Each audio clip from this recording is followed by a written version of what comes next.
আমরা অনেকেই এই ভাষণটা সম্পর্কে জানি না। আমরা অনেক ভাষণ নিয়ে এখন গর্ব করি। নবী করিম সাল্লাল্লাহু আলাইহি ওয়াসাল্লামের এই যে সর্বশ্রেষ্ঠ ভাষণ, এটা কতজন জানেন? বিদায় হজের ভাষণ। কতজন জানেন বিদায় হজের ভাষণে নবী সাল্লাল্লাহু আলাইহি ওয়াসাল্লাম কি বলেছিলেন উম্মতকে? আমরা একটু আপনাদেরকে শোনাবো, শুনিয়ে ইনশাআল্লাহ লেকচারটা শেষ করব। নবী করিম সাল্লাল্লাহু আলাইহি ওয়াসাল্লাম এই দিনে 31টা বিষয়ে উম্মতকে নির্দেশ দিয়েছেন। 31টা বিষয়, সবগুলো বলার সময় পাওয়া যাবে না, আমি কয়েকটা কথা বলছি। নবী করিম সাল্লাল্লাহু আলাইহি ওয়াসাল্লাম সবার সামনে দাঁড়িয়ে দীর্ঘ 23 বছর অক্লান্ত পরিশ্রম করে দাওয়াতি মিশন কমপ্লিট করার পরে সবাইকে সমবেত করে একটা হজ করলেন। হজ করার পরে তিনি গুরুগম্ভীর কণ্ঠে বলছেন, হৃদয়ের সমস্ত আবেগ বের করে দিয়ে বলছেন, হে জনগণ, আইয়ুহান নাস, হে জনগণ, আমি জানি না আজকের পর তোমাদের সাথে আমি কখনো মিলিত হতে পারবো কিনা। একটু চিন্তা করেন, সাহাবীরা সামনে দাঁড়িয়ে আছেন, নবীজি দাঁড়িয়ে এই কথাটা বলছেন, হে জনগণ, আমি জানি না আজকের পরে আমি তোমাদের সাথে মিলিত হতে পারবো কিনা। অতএব যে ব্যক্তি আজকে আমার এই কথাগুলোকে স্মরণ রাখবে, সে যেন অন্যের কাছে এই কথাগুলো পৌঁছে দেয়। হতে পারে যার কাছে পৌঁছে দেওয়া হচ্ছে সেই এই কথাগুলোকে বেশি সংরক্ষণ করতে পারবে। আল্লাহ পাক তার প্রতি রহম করুন যে আমার এই কথাগুলোকে অন্যের কাছে পৌঁছে দেবে। নবীজির ভাষণ। এরপর নবীজি বলছেন, জেনে রাখো নিশ্চয়ই তোমাদের পরস্পরের, মুসলিমদের পরস্পরের সম্পদ, পরস্পরের রক্ত, পরস্পরের এই যে জান, মাল, ইজ্জত, এগুলো একে অপরের জন্য হারাম। মুসলিমদের পরস্পরের রক্ত, পরস্পরের ইজ্জত, সম্মান একে অপরের জন্য হারাম। এর হানি করা একে অপরের জন্য হারাম। ঠিক যেমন আজকের এই দিন হারাম, এই শহর হারাম, এই মাসও হারাম। নবী করিম সাল্লাল্লাহু আলাইহি ওয়াসাল্লাম বলছিলেন, জেনে রাখো 3টা বিষয়ে যেন তোমাদের অন্তর কখনো খেয়ানত না করে। 3টা বিষয়ে তোমাদের অন্তর যেন কখনো খেয়ানত না করে। 1, তোমরা যে কাজটাই করবা শুধু আল্লাহ পাকের সন্তুষ্টির জন্য করবে। তোমরা যে কাজই করবে শুধু আল্লাহর সন্তুষ্টির জন্য করবে। তোমাদের শাসক বর্গের কল্যাণ কামনা করবে। তোমাদের শাসক বর্গের কল্যাণ কামনা করবে। 3 নাম্বার, মুসলিমদের জামাতকে আঁকড়ে ধরে রাখবে। মুসলিমদের ইউনাইটেড কমিউনিটিকে আঁকড়ে ধরে থাকবে। এই 3টা বিষয় পালনের ক্ষেত্রে তোমাদের অন্তর যেন খেয়ানত না করে। এদিন সূর্য ঢলে যাওয়ার পরে নবী সাল্লাল্লাহু আলাইহি ওয়াসাল্লাম আরো বললেন, শুনে রাখো হে মানব জাতি, এটা ভালো করে শোনেন, শুনে রাখো হে মানব জাতি, নিশ্চয়ই আমি মুহাম্মদ সাল্লাল্লাহু আলাইহি ওয়াসাল্লাম জাহেলি যুগের যত কুপ্রথা আছে সমস্ত কুপ্রথাকে আমার পায়ের তলে পিষ্ট করে গেল। জাহেলি যুগে কি ছিল ভাই?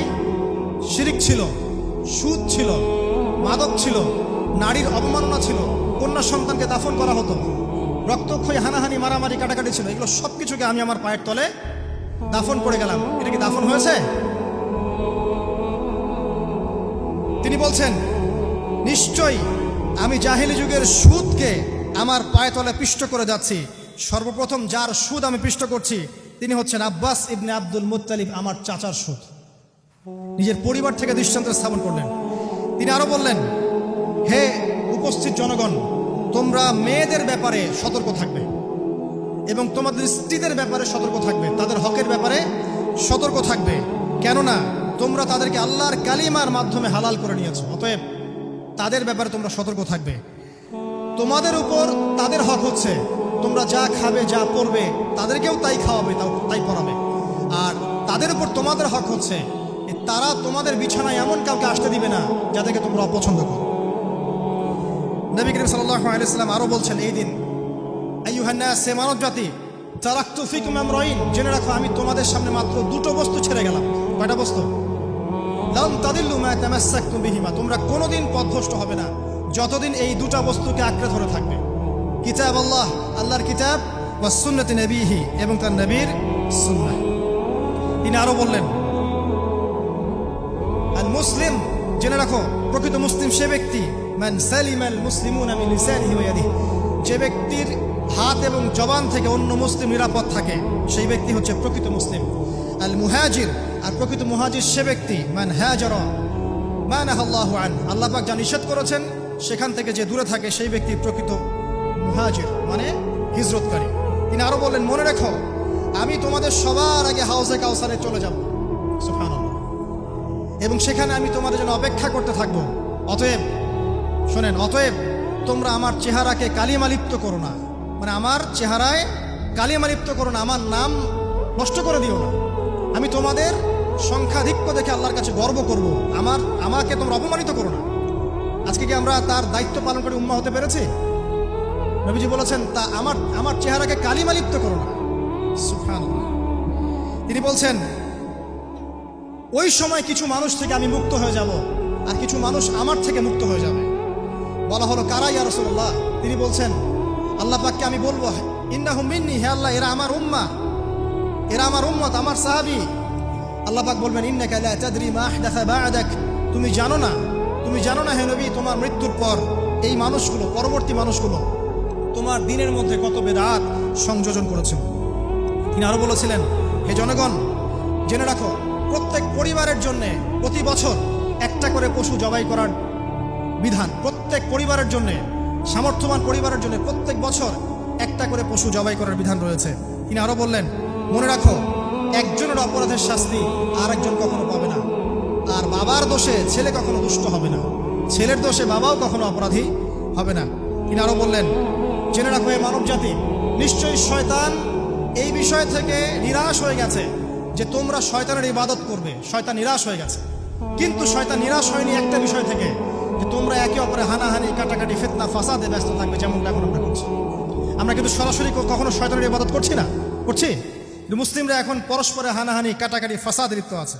তিনি আরো বললেন যে একজন মুসলিমের জন্য হালাল নয় অন্য মুসলিমের সম্পদ আত্মসাৎ করা, যতক্ষণ না সে স্বেচ্ছায় খুশি মনে তোমাকে সম্পদ প্রদান করে। অতএব তোমরা একে অপরের প্রতি জুলুম করবে না। তিনি আরো বললেন,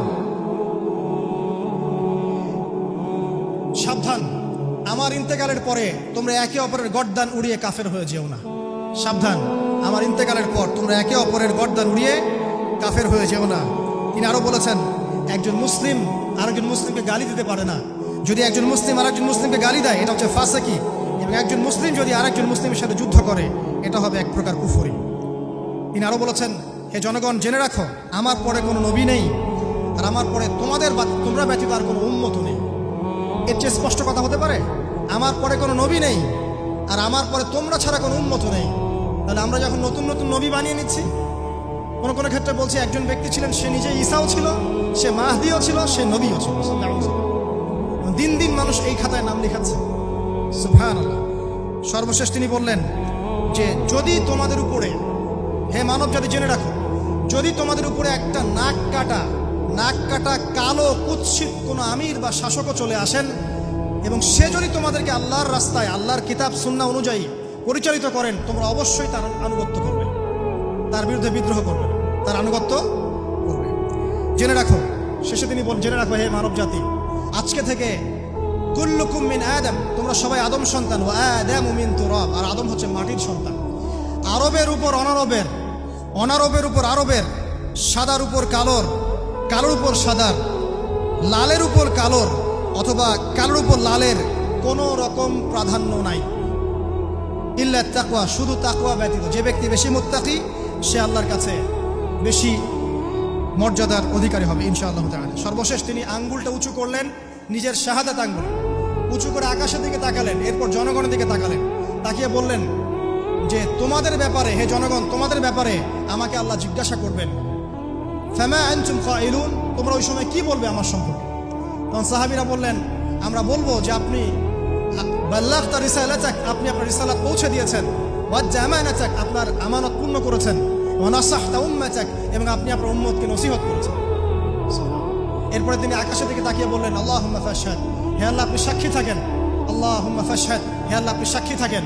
আল্লাহুম্মা ফাশহাদ, হে আল্লাহ আপনি সাক্ষী থাকেন যে আমি আমার দায়িত্ব পৌঁছে দিয়েছি। এরপরে নাজিল হলো, আল ইয়াউমা আকমালতু লাকুম দীনাকুম ওয়া আতমামতু আলাইকুম নি'মাতি ওয়া রাদিতু লাকুম ইসলাম দীনান।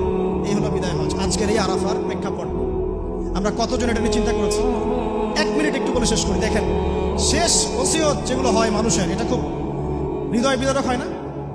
বাবা ইন্তেকাল করছেন, সন্তানের জন্য ওসিয়ত করে যাচ্ছেন, মাকে দেখিস, ইত্যাদি ইত্যাদি। হৃদয় বিদারক হয় না? মানুষ সারা জীবন মনে রাখে না? বাট আমরা, আমাদের এই নেশন, এই উম্মাহ, নবী সাল্লাল্লাহু আলাইহি সাল্লাম উম্মাহ বলে আমরা যারা দাবি করছি, আমাদের মধ্যে বেশিরভাগ মানুষ নবী সাল্লাল্লাহু আলাইহি সাল্লামের শেষ এই নসিহতগুলো ভুলে গেছি আমরা। নসিহতগুলোর মধ্যে সবচেয়ে ইম্পর্টেন্ট ছিল শিরক থেকে দূরে থাকা, সুদ থেকে দূরে থাকা, মুসলিম মুসলিম ভেদাভেদ না করা, শাসকের কল্যাণ কামনা করা, বিদ্রোহ না করে শাসককে উত্তম নসিহত করা। এবং আরেকটা হাদিসে তিনি বলেছিলেন 5 ওয়াক্ত সালাত আদায় করবে, সাওম পালন করবে, রমজান মাসে সাধ্যমতো সাদাকা করবে, মুসলিমদের জামাত আঁকড়ে ধরবে, ইনশাআল্লাহ হাসতে হাসতে জান্নাতে প্রবেশ করবে। আও কামা ক্বালা আলাইহিস সালাম। জাহেলি যুগের সমস্ত প্রথা ছেড়ে দেওয়া ছিল আজকের দিনের মূল মর্ম, আমরা ছাড়তে পারছি না। সুদ ছেড়ে দেওয়া ছিল মূল মর্ম, ছাড়তে পারছি না। শিরক থেকে বের হতে পারছি না। বেদাতীদের ব্যাপারে ধমক দেওয়া হয়েছে, বেদাত ছাড়তে পারছি না। খেয়াল করে দেখেন, মুসলিম মুসলিম হানাহানি কাটাকাটি এখনো ছাড়তে পারছি না। ইভেন ধর্মতাত্ত্বিকভাবেও আমরা বহু দল এবং উপদলে বিভক্ত হয়ে গেছে, কারোর সাথে কারো ঐক্য নাই। সব মিলিয়ে নবী সাল্লাল্লাহু আলাইহি ওয়াসাল্লামের শেষ ওসিয়তগুলো, কিতাব এবং সুন্নাহ আঁকড়ে ধরা, এটা আমরা সবাই আঁকড়ে ধরতে পারছি না। আজকের এই দিবসগুলো এই জন্যই আল্লাহ পাক বারবার ফিরিয়ে দেন, যাতে করে এগুলো নিয়ে আলোচনা হয়, আমরা এগুলো জানতে পারি এবং আমল করতে পারি, এই চেতনাগুলো লালন করতে পারি, নিজেরাও শিখি, পরিবারকেও শেখাই, আগামী প্রজন্মকেও শেখাই ইনশাআল্লাহ তাআলা। আশা করছি ইনশাআল্লাহ আমরা যদি নাও পারি, একসময় এমন একটা প্রজন্ম আসবে যারা নবী সাল্লাল্লাহু আলাইহি ওয়াসাল্লামের উম্মার মতো উম্মাহ হবে ইনশাআল্লাহ।